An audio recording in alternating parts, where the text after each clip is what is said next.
Thank you, Tony. A local constable answered to shocking charges in New Bedford today. He's accused of assaulting a disabled man over a handicapped parking spot.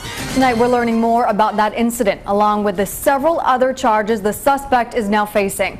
Eyewitness News reporter Stephen Schuler is live in the studio with more on our top local story.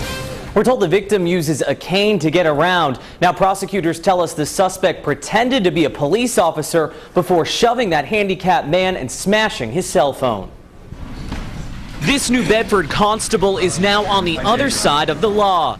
Joseph Mora, who also serves on the Fairhaven Planning Board, is accused of beating up a handicapped man outside the Seaport Inn last Friday. He told them that the defendant had come out, told him to get off the expletive property, began pushing him and poking him in the chest and sternum area. Fairhaven police tell us Mora started the fight after the victim took cell phone pictures of his car parked across two handicapped parking spots.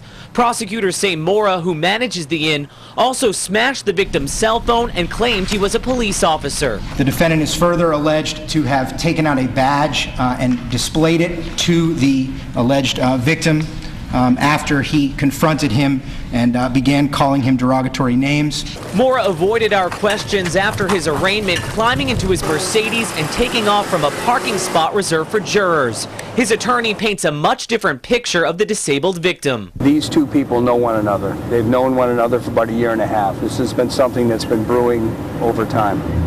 It culminated Friday. He comes there on a regular basis and apparently wears one of these wireless devices and gets loud on the phone, drinks water at the bar, eats the snacks, doesn't tip anybody, and, they put up with him, but, he just looks to cause havoc, apparently.